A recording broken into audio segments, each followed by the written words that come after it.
You're welcome back to the conversation on News Central Television. In the first half of the show, we looked at expectations of the upcoming US-Africa summit. We're now turning our attention now to Kenya, where President William Ruto has broken his silence in his proposal to Parliament to amend the Constitution. President Ruto said his administration is committed to strengthening the opposition to enhance transparency and accountability. Hence, his decision to amend the Constitution and create the office of the leader of the official opposition. In his plea to members of parliament, Ruto is also seeking to entrench the National Government Constituency Development Fund in the country's constitution. He said his proposal, contained in a memo to speakers of both houses last week, is meant to secure the development of education in the country. The president, however, asked the opposition to execute their mandate in a patriotic and graceful way. Now, joining us from Nairobi to discuss all of this, we have Richard Bosire, a political analyst. We also have Ken Ogembo, a program manager at Siasa Place. Gentlemen, welcome to the conversation. Thank you. Thank you. Now, I'd like to start with you, Richard. What do you make of President Ruto's proposed constitutional amendments, and what are his proposals? Thank you, Bengo. I think the proposals are good to enrich the constitution. In fact, most of the proposals were in part of the Building Bridges initiative, which was guided by former President Uhuru Kenyatta and opposition leader Raila Odinga. So Ruto has just copied what was there before, and he has written to Parliament to spearhead this process. But in fact, constitutional experts are challenging him because he opposed the BBI process, which was, he said, was a tool by Raila Odinga and Uhuru Kenyatta to create positions for themselves. But also, some are saying this initiative should come from the people, not from the president, because it's the people who are supreme, and this is likely to split the two sides, and we are expecting to see sharp opposition from Raila Odinga's coalition against this proposal, because he has already said he'll oppose them, and he wants them to be initiated by the people through a referendum. So we're expecting to see a very, very interesting scenario come next year, January. Thank you, Richard. Now, Ken, Richard said we're expecting opposition to this proposal to amend the Constitution. We've already started seeing comments and observations on this. For example, Law Society of Kenya President Eric Theory asked Kenyans to reject attempts aimed at amending the Constitution. Famous lawyer Miguna said Kenya's constitution is not defective in any way and does not require any amendments. What's the general consensus in this matter in Kenya as we speak? Yeah, thank you so much. I think some of the things that we are currently seeing otherwise has a court decision, like the president cannot initiate such process. And I would agree with Miguna by saying that the Constitution as it is now, it's adequate enough, because we haven't seen the government implement the clauses, or the way President is trying to introduce it is not very clear. Because if he was clear on whatever he wanted to do, first, the Constitution requires that he proposed a formula, which is not in place. So the process that is probably trying to work around is not very clear. Is probably just want to keep the opposition busy. Probably, but this is my own opinion, chances that he just want to keep them busy, find something to oppose, because otherwise he thinks they will oppose. But there is nothing major that is introducing, apart from everything that he's talking about is some of the things he opposed to him. He opposed to BBI. So that would be my take. Interesting take. Now, Richard, President Ruto said he wants to establish the position of official opposition leader. The Constitution failed to define the role of the minority side, which is supposed to provide checks and balances against the government of the day. I mean, Kenya has returned to multi-party democracy. It's been quite a number of years now. So why is he really concerned about the role of opposition and what the opposition is doing? Since, I mean, they have their ways of doing things. Are you surprised by this? And what do you make of all of this? Some people are saying that President Ruto is trying to entice the opposition leader Raila Odinga to stop being critical of the government, so that he wants him to be part of the government by being the official opposition leader. You know, if you are the official opposition leader in this proposal, they want you to address maybe parliament once a year, and then you'll be all your facilitations will be catered by the government. So people are saying this is a move by the president to make the opposition leader comfortable for the next 5 years, and to stop him from antagonizing his government. So we're waiting for the former prime minister to return from the US maybe this week. Then we'll see what he'll say about it. But members of the Azimia coalition have already said they'll oppose this move. And you know, for a constitutional bill to pass in parliament, President Ruto will need at least 2/3 majority, including majority of the Azimia coalition members, to pass this bill in parliament. Without the support of the opposition, this bill will not pass through parliament. And the opposition MPs are saying they don't want Raila Odinga to be enticed by the president to support this government. They want him to continue opposing his government outside parliament. So I think it will be very, very... Now, stay with you, Richard, because stay with you, Richard. Yes.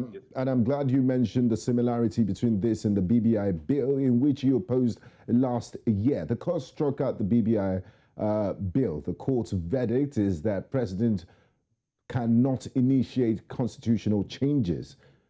I know you said this earlier, but does Kenya Kwanza have the numbers, the 2/3 majority? And of course, it would, like you rightly said, they would need numbers from the Azimio coalition to push this move in parliament and push through the constitutional change in parliament. Can they do it?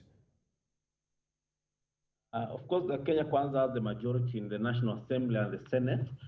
But for this constitutional bill to go through, they need the support of the opposition.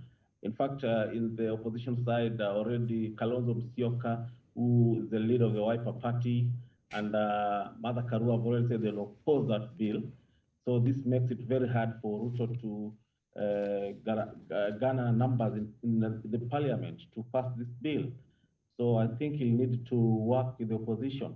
He'll need to sit down with Raila Odinga, Kalonzo Musyoka, and the other opposition MPs, so that he can gain support for this constitutional amendment bill. Without this bill will not go through. It will flop in the National Assembly and the Senate, and it will go back to square zero. So the ball is in his court. He must initiate dialogue with the opposition leaders so that he can gather the numbers that is needed to pass this bill in parliament. And you remember, some experts are saying we need to do a referendum to do some constitutional amendments, like creating the office of the opposition leader. Some are arguing that you need a referendum. That's why the Law Society of Kenya president said he moved to court to challenge this. He wants it to come from the people, to be a people's process, which means that we must go for a referendum. But according to the president's memo, there was no mention of a referendum. He wants this bill to be passed through parliament, and then he'll assess to it to make it law. So it's a very interesting scenario. And when parliament resumes in February, we're expecting fireworks. Yeah, indeed, fireworks indeed. And of course, they would argue that the parliament represents the people. Now, Ken, one of the issues President Ruto is proposing to the National Assembly is the nomination of more women to the National Assembly to achieve the constitutional gender principle. Do you support affirmative action for gender inclusion in Parliament? And do you think this might sway, using the sentiments of women, might just sway public opinion towards supporting this constitutional amendment?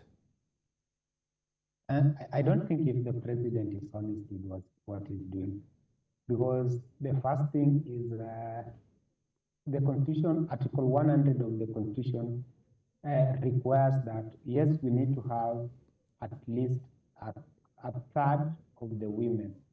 But what is required is that there is need for a formula. And the formula was to guide how we were going to arrive at the numbers. In the last parliament, the bill came like 3 times and flopped.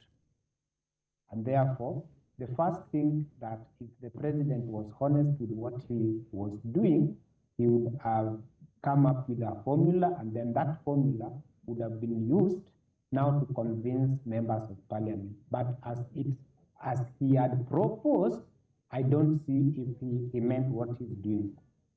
Basically, I would relate it to the fact that he promised women 50% of cabinet positions, which he didn't. And he had the power too, yes. Yes, and that was absolute because he was the appointing authority. So by the fact that he didn't appoint them, he just wants to keep their hopes alive and probably goes to parliament, and then he knows it will fail, and then he just tell the women, you see, I tried. But as it stands, there is nothing major that is done towards addressing the issue of gender, that two-third gender, as most of the Kenyans would refer it to. So I don't believe he was not honest. Thank you, Ken.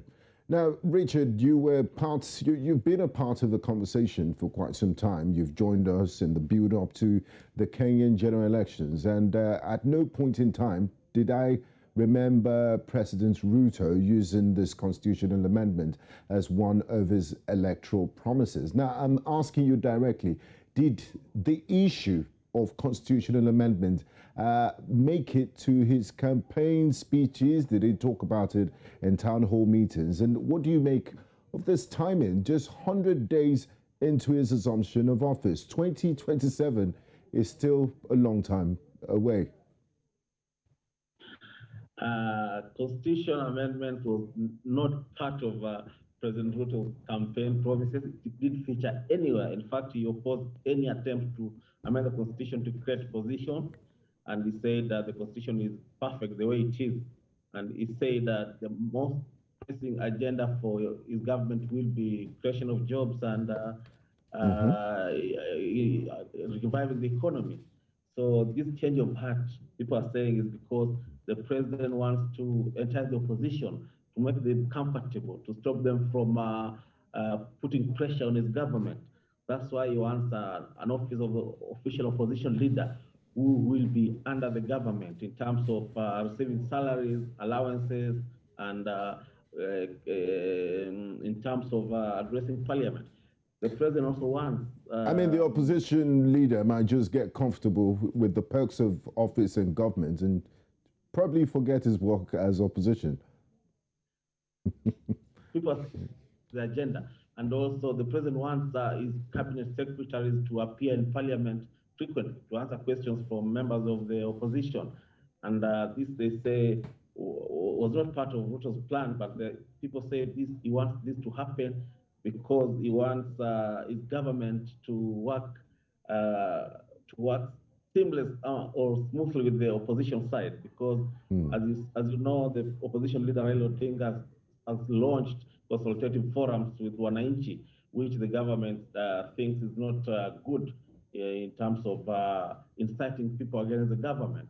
So this, I think, is the major cause of Ruto's move to change his mind, because this consultative forum by the opposition leader, people are saying they can be used to sway people's minds against the government.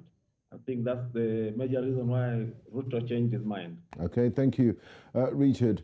Now, Ken, how important of an issue is the proposed constitutional amendment? Richard just said, you know, at no point during the campaign did this issue come up. He said his priority was creation of jobs and the economy. Now, President Ruto has asked the House leadership to initiate constitutional amendments to enrich Kenya's democratic experience. Is this the most pressing issue for Kenyans at this moment as we speak? And do you see any positives coming out of this proposed amendment? there's nothing coming out of it because as we reflect on his campaign, one of his agenda, and probably the reason why he was able to get into power, is he promised Kenyans that constitutional amendment is not an agenda. That is number one. He gave a commitment of the projects he was to undertake within the first 100 days, which for us as an organization, we are tracking, and the constitutional amendment was not one of them. So looking at the change of tune and the focus now onto accommodating, I remember he also was very categorical that he will work with the opposition leader as opposition leader, for which, as we speak, there's enough structures within parliament and the leadership that is able to take care of the oversight. And now trying to introduce probably other officers and also giving them more resources is just a way of trying to compromise them. And basically so that they don't keep them on check. That's number one. Number two, I also think that some of the things that probably they promised, because he had a very rough time towards the end of the last regime, just trying to convince Kenyans that it is because of the handshake that the past government failed, and therefore he was not going to tolerate it. But looking at his approach now is like he's just trying to initiate a new handshake, and probably exactly. You see, I was trying to accommodate them. They spoiled the last government. They've spoiled this. These guys are not good. Please just give me another chance. So for me, it's the 2027 campaign that has started on a high note. Thank you very much, gentlemen. I'm afraid we've run out of time on today's conversation. I'd like to say a big thank you to you, Richard Bosire, Kenyan-based political analyst, and Ken Ogembo, program manager at Siasa Place in Nairobi, Kenya. Thank you very much for your contribution and your time to the conversation. Thank you. Okay, this is where we draw the anchor on today's conversation. In the first half of the program, we did look at expectations for Africa in the US-Africa Summit, and we just concluded our conversation on President William Ruto's proposed constitutional amendments in Kenya. Thank you very much for being a part of the program. I'm Gbenga Aborowa. See you on Wednesday. Bye-bye.